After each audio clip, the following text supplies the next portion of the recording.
So hey, welcome back everybody. And I have got the most extraordinary guest today. I'm so excited. It is Chuck Tomasi.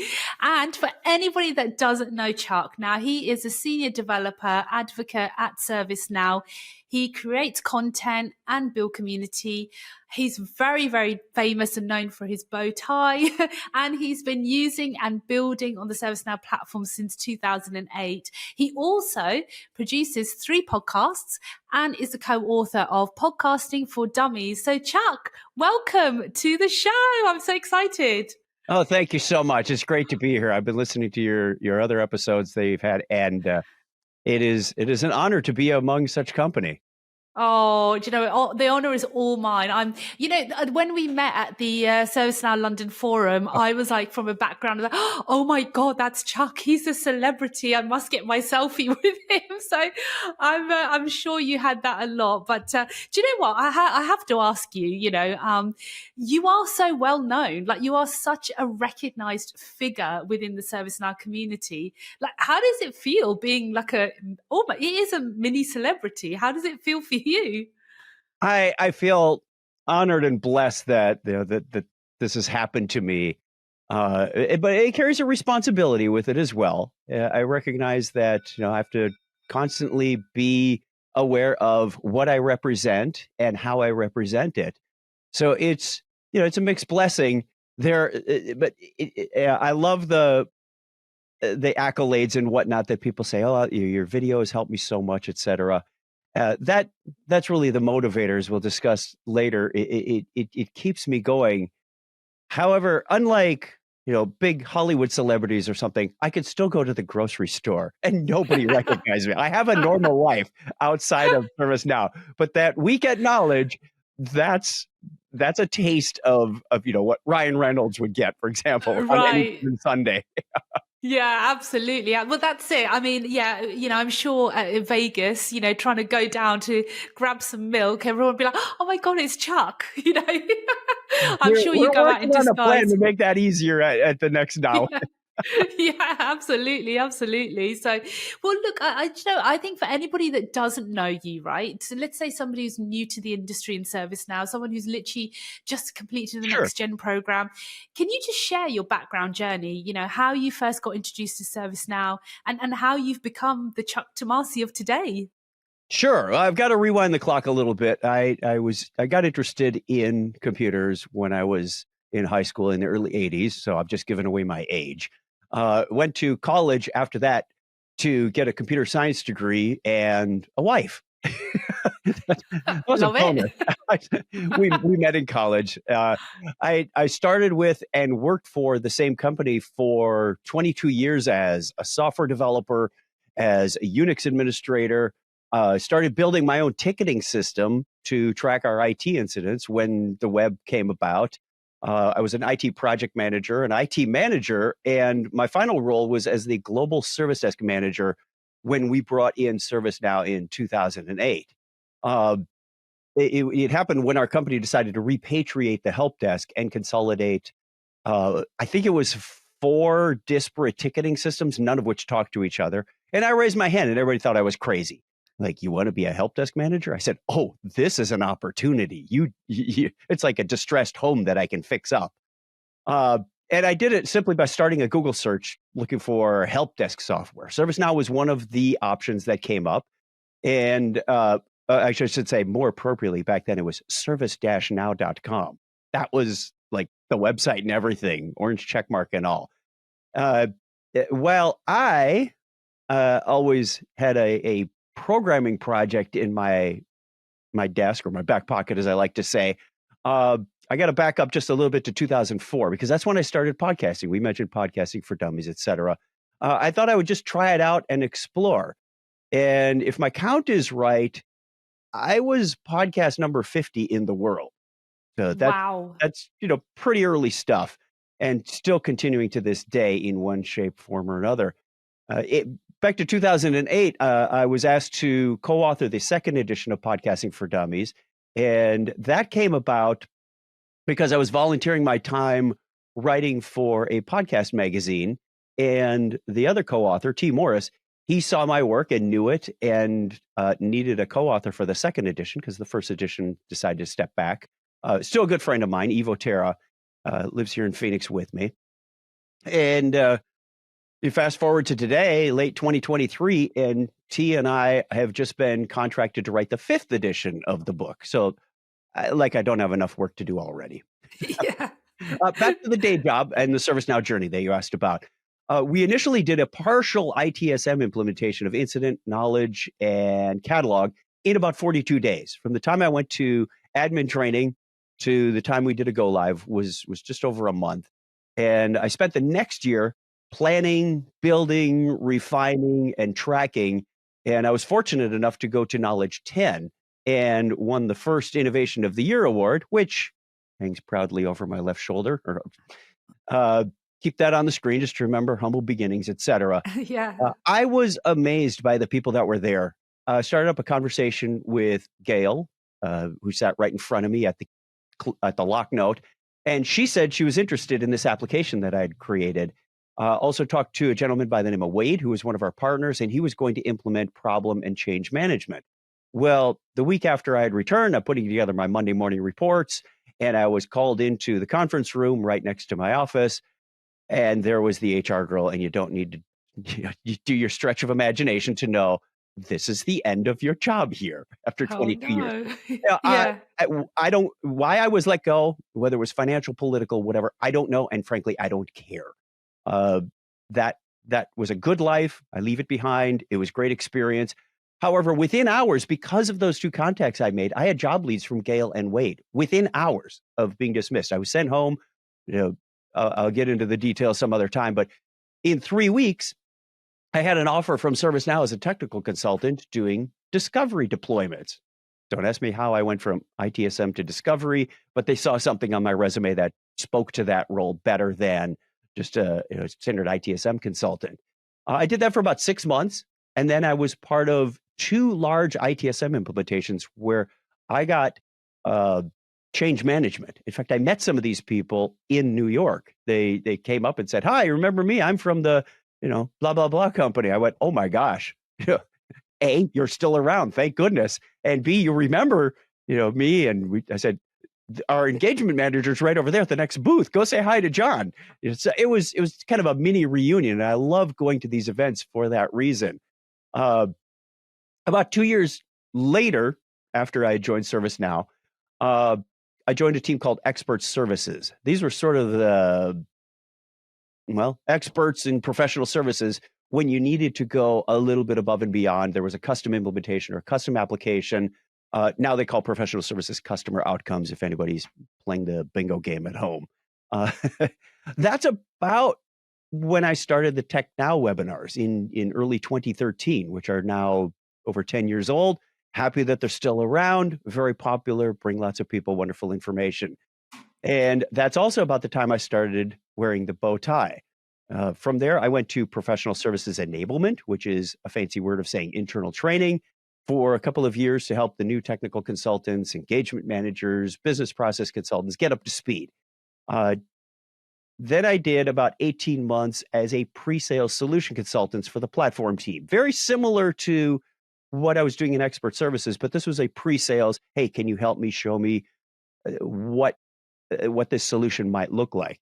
And in 2017, I came over to marketing, even though I have no marketing background other than pure dumb luck instinct, as a senior technical product marketing manager, which I shortened to senior TPMM, where I made demos for events, the analysts like Gartner and Forrester, our executive briefing center meetings, and so on. And along with making those demos, I was also a developer advocate / evangelist. And as part of this transition, marketing started helping with the campaigns, and we saw tremendous growth in the Tech Now webinars. What once was, we were lucky to get 100 live viewers on I think it was Google Hangouts at the time. We've now got a new platform with the campaigns team helping us, and we're getting hundreds and thousands of people on these things. I went, wow, that's pretty cool. In 2018, I was finally able to focus exclusively on content and community, as we mentioned earlier, as a developer advocate. So we had another person take over the TPMM roles. wonderful guy, still at it today. In fact, I think he just recently got a promotion. So maybe I should have taken that path. I don't know. That's a lot of how I navigated this path. It was often doing the role before I got it. It was going above and beyond for the current role. Participating in the community led to the advocacy, for example. It was getting ready for the next role, but I didn't even know. I was just following my interests and doing what I love. And they say, "Hey, I think you might got a job for that." So it was very advantageous, very fortunate that I got that. So my one tip for your listeners and viewers is show that you can do a role before you get called to do it. I've heard this all the time from directors, VPs, senior vice presidents, executive vice presidents. You have to show that you can do that before you actually get it. They don't hire you and go, "No, go figure it out." Uh, I was just lucky enough to have people recognize what I was doing and decided they needed someone to do more of that. And now I've been fortunate enough to MC keynotes, something that I've wanted to do since 2010. Podcast is part of my day job. That started out as a hobby that I did for just fun, and even set the strategy for our developer relations and more. In fact, last week I was asked by one of our C-suite to discuss some ideas on our ServiceNow user groups, our snugs. And I was honored that he just went, "Hey, I'd like your ideas on this." I'm like, wow, the big people upstairs, I they knew who I am from the bow tie and my antics and whatnot, but just to think of me as that thought leader for that was certainly humbling. You've asked earlier, how have I achieved such great success? And I'll be honest, this is mostly accident and intuition. Like I said, I followed my interests. Uh, I get a lot of help from my family. My wife supports me tremendously. I get a lot of help from ServiceNow, the team members around me to support my crazy ideas. What used to be at my old job getting written up on those annual reviews that says lacks professionalism or needs a little work here. This is this is requirement. This is table stakes. Now throw your crazy ideas out there. Try them out and see if they work. Give us that energy. I'm fortunate enough to be able to explore ideas, do what I love, and work for an organization that finds value in that. Yeah, that's wow, that's so incredible, Chuck. It really is. And just hearing how you've navigated, and I really love that idea about it's almost like manifesting, right? It's like you're manifesting the role above you. So I'm going to act as if, and act as if I'm in that role. And I think that would be so helpful. And, I think that really comes down to mindset, right? It's so you've kind of developed that mindset and that Yeah. attitude as well. And how did you kind of develop it? Like, how did you get the confidence to go, you know what? Even though if you don't know it's a role that you're going to go into, but to be able to have the confidence to kind of go, I'm going to go above and beyond without thinking I'm stepping on someone else's shoes. Like, how did you develop that kind of mindset? It's tricky because one of the hardest career questions anybody ever asks you is, where do you want to be in 3 to 5 years? Eh, I've never aspired to be CIO or anything. I want to do what I love. So what I always answer, and it took a long time to figure out this answer, and it'll be different for everybody, but mine is, I want to be able to explore. I want to be able to do what I love. I want to be challenged in that role. I want to serve the community and whether it's our customers, our partners, our employees, to their satisfaction as well. So I know it's kind of a generic answer and it could fit a lot of roles, but that's what I like doing. It wasn't always about getting that vertical promotion to manager, director, VP. Frankly, I don't know. I've had managerial roles before. As I mentioned, I was the service desk manager. I was given some leadership at ServiceNow in the past. I love it. It's a different kind of satisfaction, but it, it, it's not my wheelhouse. You can be Yeah. an effective leader without being a manager, director, and so on. Absolutely, and then I suppose that you're a leader to mass because you're so inspirational. People look up to you, and they look to you for guidance. And I think Yeah. that's you could be a leader to a community and have a following. So, which is brilliant. And all throughout your career, what role have you enjoyed the most? If you had to kind of go, well, you know what, this is the part I really love doing. Like, what would that be for you, Chuck? This one. I am having Yeah. the time of my life. I feel like I am at the pinnacle of my career. It is the best of all worlds. I can leverage everything in my tool bag, going back to my high school basic electricity class to college programming and analytics, plus all of the content generation and the community, meeting people, being on a keynote stage. I'm having a hard time going, what's next? But I'm sure it Yeah. will find me, because every time, the role either didn't exist a year before, or yeah, I don't know. And just as long as I can keep doing what I enjoy, I'm having a blast. Okay, brilliant. So Chuck, so can you describe like the mindset or attitude that has been instrumental in your journey to the top? How did it develop and how do you maintain it? Yeah, I've been listening to your recent episodes, as I mentioned earlier, and I suspect some of these answers are going to sound familiar from here on out. But I recently heard an adage that just rang a bell with me. It said, the first one third of your career is to prepare. The next one third is to produce.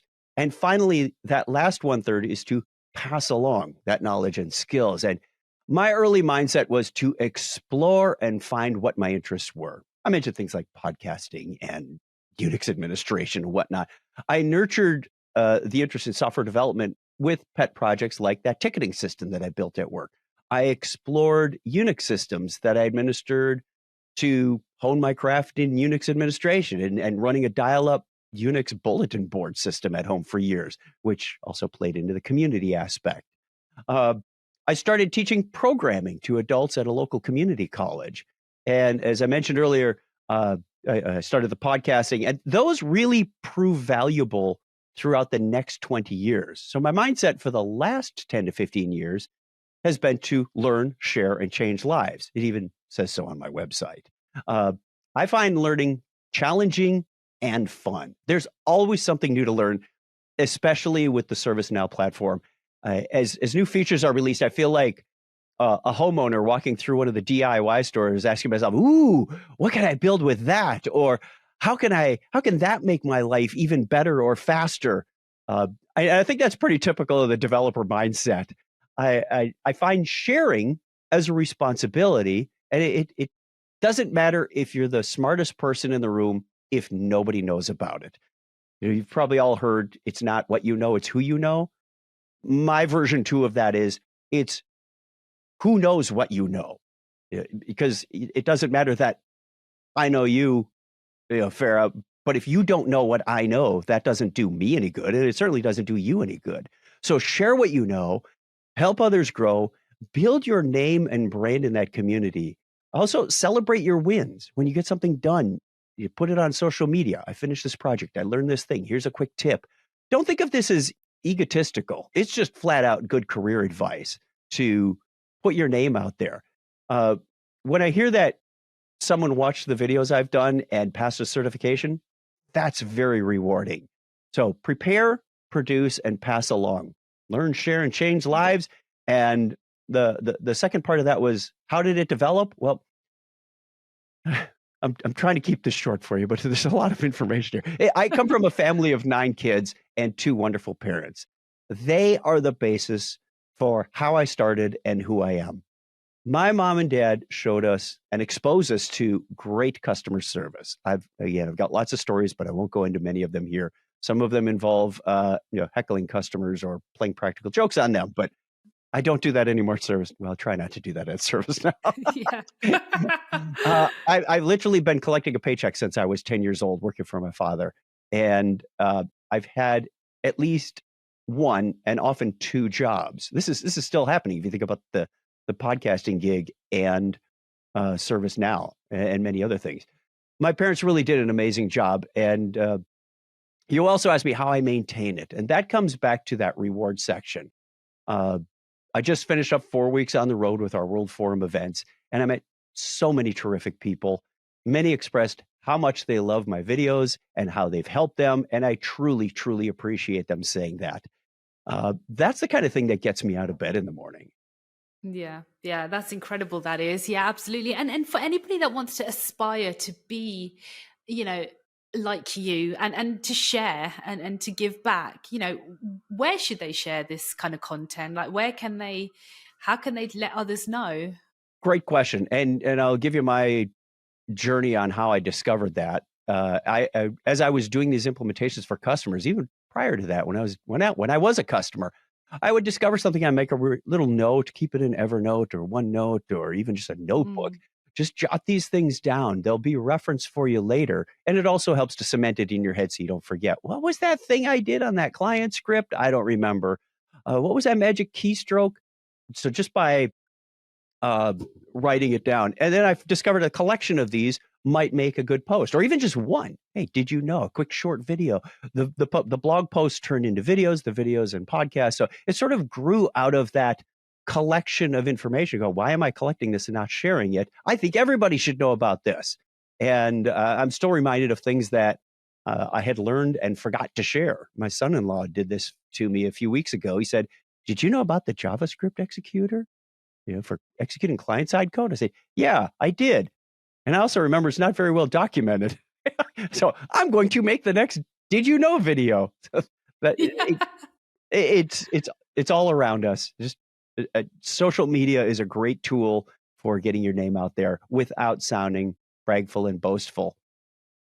Absolutely, absolutely. And, I think, even throughout your whole career, you've had to build resilience, right? So it's essential in navigating the ups and downs of a challenging industry.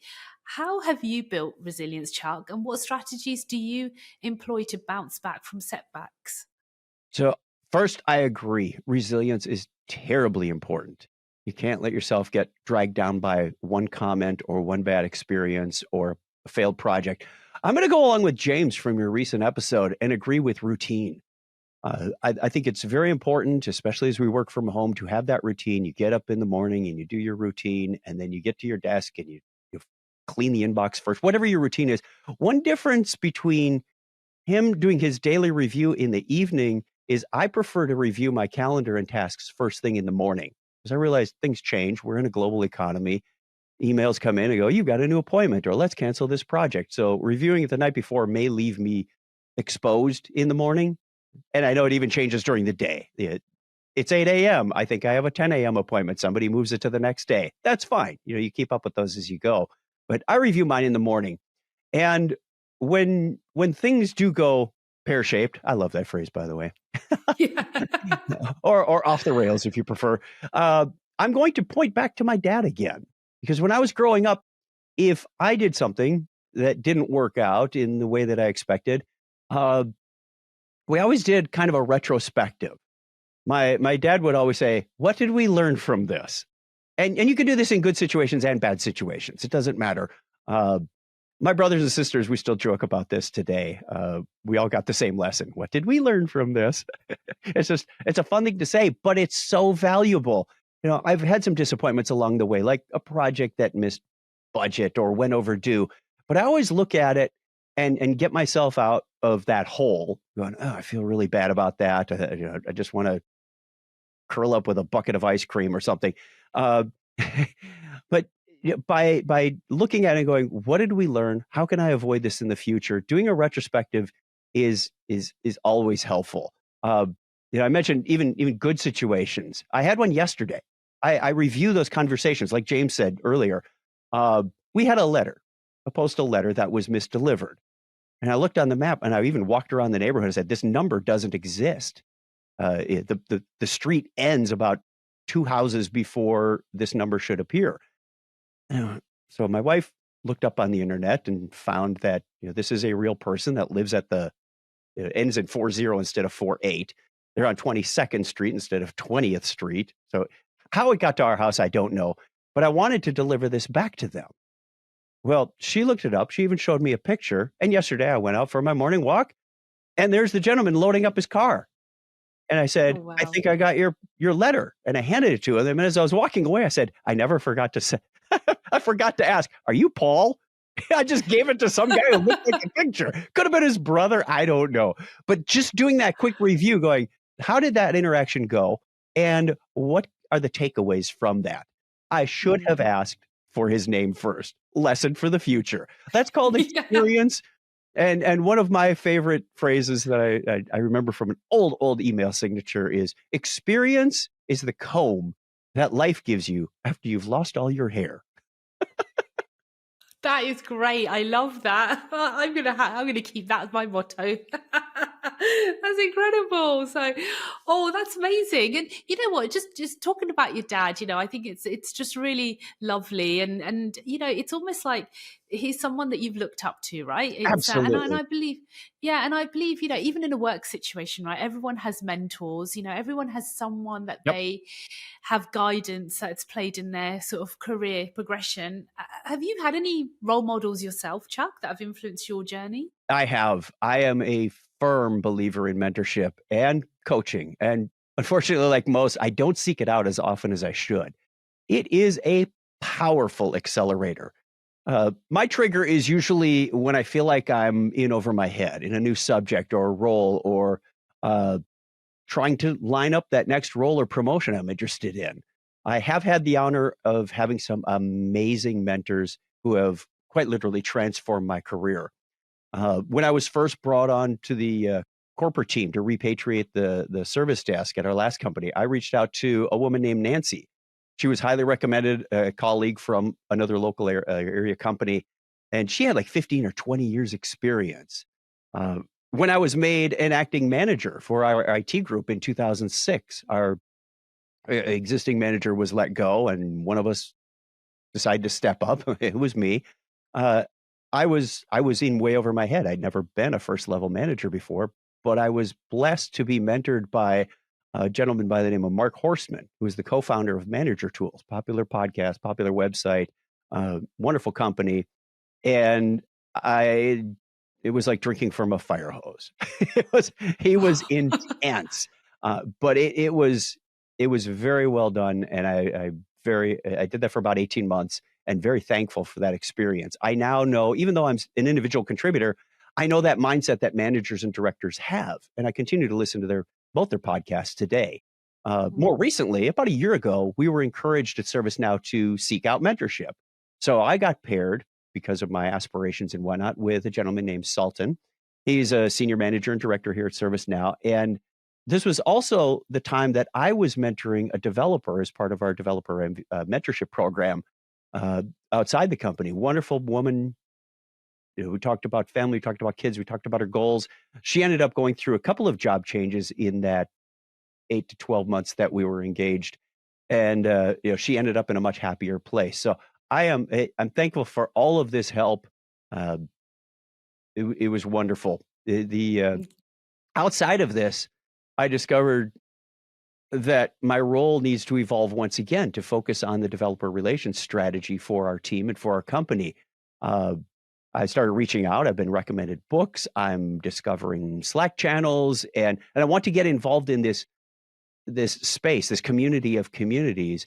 Uh, Things like creating internal relationships to ensure others in the company, sales, training, marketing, know what we do and the value of it, because we're not a profit center. We're a cost center, and you always have to justify your work when you do that. Uh, but don't worry, I'll still be making content and going to conferences. Yeah, absolutely. And you just talked about Slack. Like, Yeah. is there any particular, that you can recommend that people should kind of follow or look at or join? Yeah, we've got the SN Dev Slack channel. So that's a great on-demand community. I believe James mentioned this as well. I call it the lava lamp of ServiceNow support, because if you miss something yesterday, you probably won't see it today. It just keeps going and going and going. But we've also got, of course, the online community at servicenow.com/community that has been there forever. Some of my original 2008 or 2009 posts are still out there. Uh, Wow. One of them has a rather humorous answer from a former ServiceNow founder, Don Goodliff. Oh, wow. Uh, I forgot what I was asking. I had some question, and I asked if he was available for a quick phone call. He said, "No, we're not allowed to answer the phones. We live in a dark basement." And it's like, wow, you're painting a pretty dark picture there, Don. The company is nothing like that, of course. Yeah, no, it's amazing. And you talked about like the mentorship program that Yeah. ServiceNow has. Does that still exist?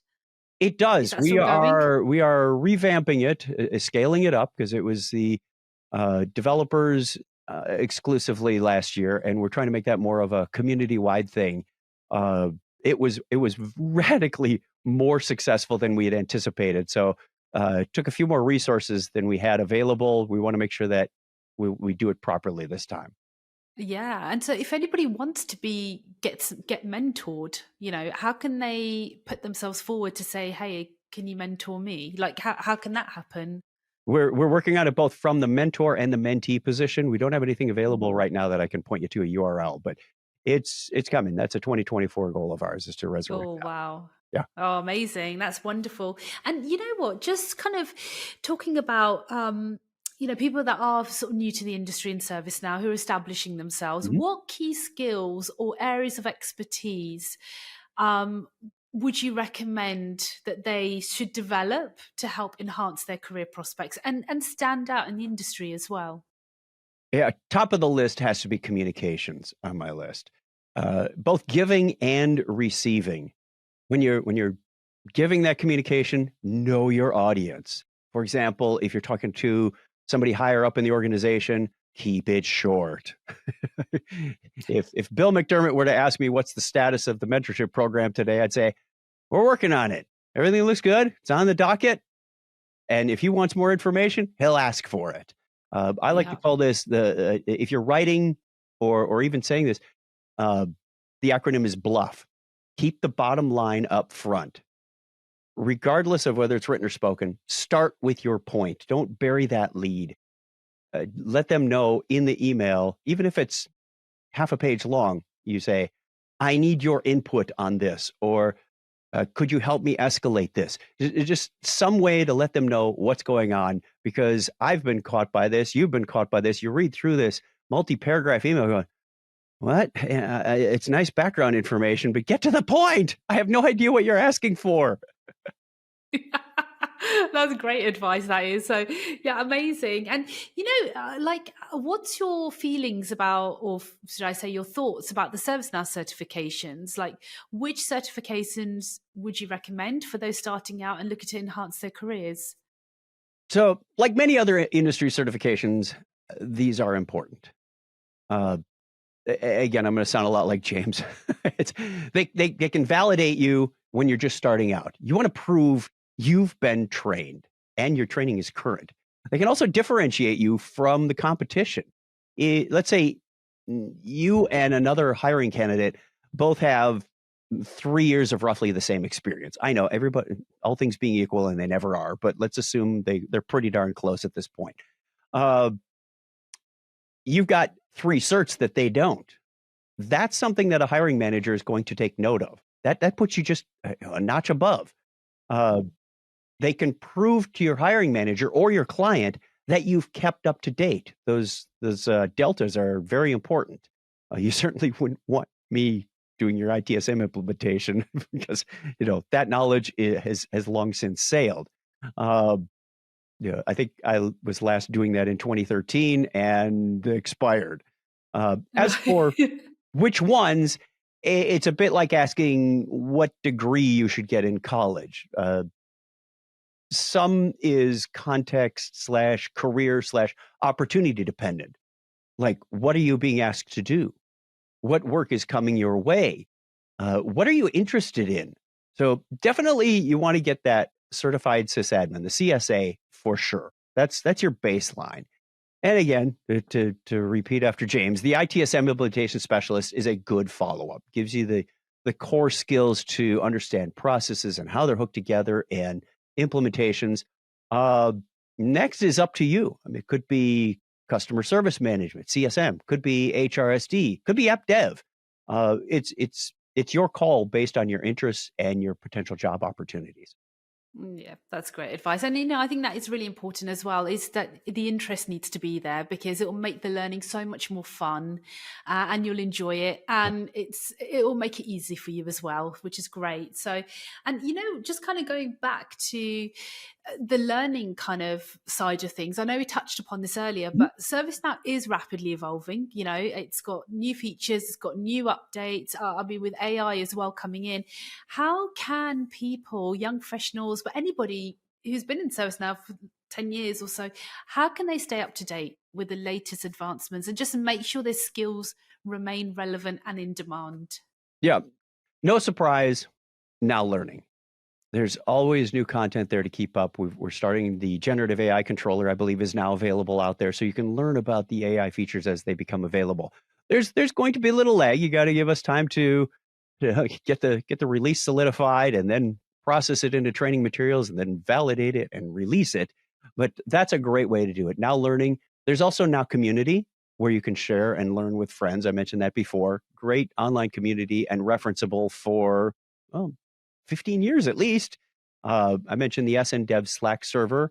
We've also got developer meetups. Great way to get in person or virtual. We've got a mixed breed right now because it's the modern world we live in. The developer meetups are more towards the developer side, but we've got the ServiceNow user groups too. If you want to expand outside of that and learn more about the process or what somebody's HRSD journey looks like and how they dealt with this, that, or the other thing. So those in-person meetups and user groups are a great way to go. And I'd be remiss if I didn't do a shameless plug for Tech Now. We do the platform, app engine, and automation engine features. All of that we can fit in within an hour. We do that twice a year. The next one is scheduled for February 1st, 2024, to align with the early availability of the Washington, D.C. release. And then we'll Wow. follow up with videos and blogs and podcasts for the next couple of months with deep dives on that. And of course, Yeah. there's the release notes. You got to know about the release notes. I know that sounds intimidating. There's a lot of release notes, but just know what they say about eating the elephant, one bite at a time. Dig into what you're first engaged with. Me, I look for platform, app engine, automation engine, uh, and I get into those, and then I start to discover other things that are outside of that. Yeah, that's great advice. And for example, the developer meetups, like what happens in there? That's obviously face to face, right? Yep. It's not a remote thing. So what do you guys kind of talk about and discuss on those meetups? It could be anything. It really is up to the organizer as long as it's ServiceNow focused. Mhm. We support, but we don't dictate what needs to be done or said. For example, Vancouver just came out, so I make the Tech Now deck available if anybody wants to cover that. If people want to get together at a pub and just talk shop, that's fine too. I don't encourage that, every meetup because it gets loud and you can't really. One of the most rewarding ones that I ever had was here in Phoenix. Gentleman said, "Look, I'm new to scripting.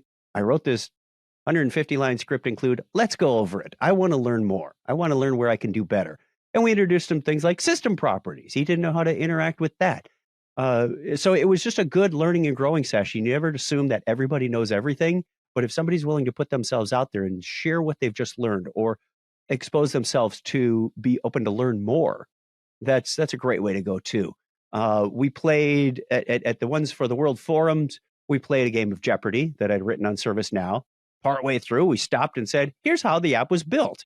They go, "Oh, I didn't realize you could do that, this, and the other thing." Players are on a many to many table with the games and the cards and the. It was it, so we exposed them to the architecture, and then we got back to learning because when you see an acronym or a picture and it says this was the original this building had the nickname of what for the original ServiceNow office in Solana Beach, California, and nobody knew. Well, now they know it's called the wooden spaceship. So we had fun learning both technical and historical in some respects. Yeah. Yeah, that sounds fantastic. So brilliant. And look, Chuck, I have to always bring it back to this, but you are so well known, you are so well respected, within the community, and having spent time with you today as well, and you really have that aura around you, where it's so engaging. And I think it's important for especially for new people is to balance that ambition Yeah. and be humble at the same time, right? So how have you managed to stay so grounded, right? And maintain humility whilst achieving all of this amazing success? The first thing is believe in yourself. Uh, you were put in this position because somebody believed in you and your potential. So lean into that. Trust yourself. I know we all make mistakes, and if you make a mistake, own up to it quickly first, and then learn from that. Uh, One of the questions we like to ask on the Breakpoint podcast now is, give me an example of a time you did something that you thought you were going to get fired for. It's often things that you think are so egregious, your career is over, you'll be shunned from the ecosystem. They rarely are, because managers and directors know. Look, my case was 30 years ago. I lost $750,000 in labor on lost software because the backups didn't work as I expected. I wasn't fired. I was put in charge of backups for the next 10 years. So that was my punishment. Oh wow, that's amazing. And just talking about that actually, because for some people they might find it quite it really sort of sets their confidence back, right? So I know you were lucky enough they put you in charge of backups, but for a lot of other people, they're probably thinking, oh God, I can't face going into work. I think mental health is such a big topic these days, Yeah. it's so, but also emotional well-being, it's so critical for having a success. How do you personally prioritize your self-care and manage stress or burnout in quite a demanding role, I would say? Is there any practices or habits that you follow that you can share with everyone? Uh, I get asked about this wellness thing so often. It's starting to bother me. That question alone stresses me out. How's your well-being? How's your Stop already. I'm fine. Go away. You're making me stressed out. I find the times when I'm most productive. For me, that's early in the morning, often before other people get up and start moving around. I can clean out that inbox and line up my daily tasks and appointments, understand what's coming at me, even get a jump start on those and say, you know what, I've got an extra hour. Let's start editing that podcast, or let's start scripting that next video, or what's on my goals that I need to pay attention to that just needs a little bit of CPU power right now. So early morning is the time for me on that. And I save the mindless stuff like expense reports. That's Friday afternoon. My brain is shot. Instead of sitting on the couch and starting Netflix, I'll do that expense report because I know it needs to be done. Uh, I also take breaks during the day. So I'm not punching a clock. I know there are people that need to account for their hours on a very, very strict. If you're a consultant, you get your time is your property. Uh, my job, I'm more focused on goals, objectives, and what are those target dates. I realize as we record this, Q4 is now half done. And I knew that was going to happen. So I got as much done in late September and early October before I went on the road and started those chain of events happening, so that I wouldn't blink twice and go, oh, it's the holidays. Now we're in December, and oh my gosh, what happened? Because it's so easy to do, especially this time of year. So I keep focus on those goals and target dates at least on a weekly basis, going, what's my next week need to focus on? Right now, I need to get watching the Washington release features so that I can put together that tech now that's coming up. That due date is not moving. Yeah, amazing. And I think it's great because you are kind of like living in the present as well, right? So Yeah. it's all about, yeah, that's great. So brilliant. Well, look, Chuck, look, I have to ask you this, right? It's my favorite question I ask all my guests. If you could go back in a time machine, and I am talking back to the future here, and you could talk to your 21-year-old self, what advice would you give him? And this could be totally non-work related. Okay. So let's see. At 21, I had no kids. I had no girlfriend. I was still in college working on my last few semesters of my computer science degree. So I was doing pretty well in the comp sci stuff, but and electronics, not so much with that math minor that was required, but did what I needed to do to get by. So not a straight A student. So if everybody thinks I know everything, wrong, wrong, wrong. Uh, so aside from advice on which stocks to buy and sell, which I think you mentioned the Marty McFly sports almanac thing. That would be fun. Be sure you buy Apple here and not there. I would say make time for family that is close. So My daughter currently lives in our guest house. I make sure that her and her husband, we get together occasionally. It's not just taking it for granted because I know that they won't always be there. Uh, this is probably true of my age, but it's true for anyone at any age. If your friends are not nearby or your family is not nearby, stay in touch with them. You won't have them forever. As I get older, they're starting to drop like flies, and it could be just a bad car accident that takes someone from your life, or a lingering illness. But make sure you stay in touch with them. It is so precious. I don't want to leave on a dark note, so let's go back to younger Chuck. I'd say challenging times are coming. You'll get through them. Fear not. Good things are coming. So enjoy the ride, and you're going to be blown away at what's to come.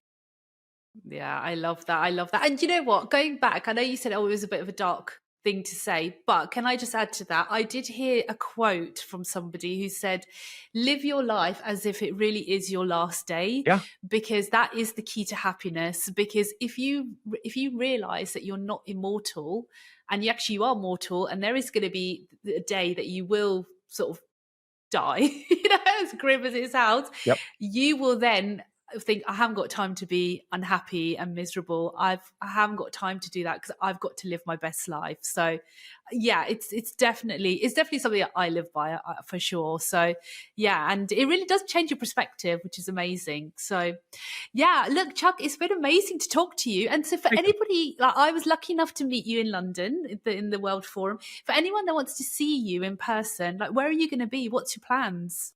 I have one more meetup in Charlotte, North Carolina on November 30th of 2023. There's some PTO coming up in January, February. I don't have any definite plans for Q1 and Q2 travel yet, but there's always Knowledge 24 in May in Las Vegas. I know, how exciting. And do you know what you're doing at the moment in Vegas, or is that still being planned out? Still being planned out. We are Wow. close. There's going to be some evolutionary change to my schedule and what I do, but I still want to be able to focus on being on that keynote stage and sharing the excitement and seeing everybody who will be there. It's just I want to do everything all at once. I would love to be Yeah. part of that hackathon. I would love to be part of all of the meetups that go on, and uh, drive about a dozen different hands-on labs. But obviously that's not realistic, but we got to do what we got to do. Yeah, you got to like clone yourself, right? You must have some twin brothers somewhere around. So it's amazing. Well, look, Chuck, it's been an absolute privilege. I've learned so much about you, and I know all the listeners will be so like proud to hear you talk about, going quite deep into your background and your personal kind of journey. So thank you for sharing it with us. It's a real honor. You're so welcome. Thank you for having me. It's been a pleasure.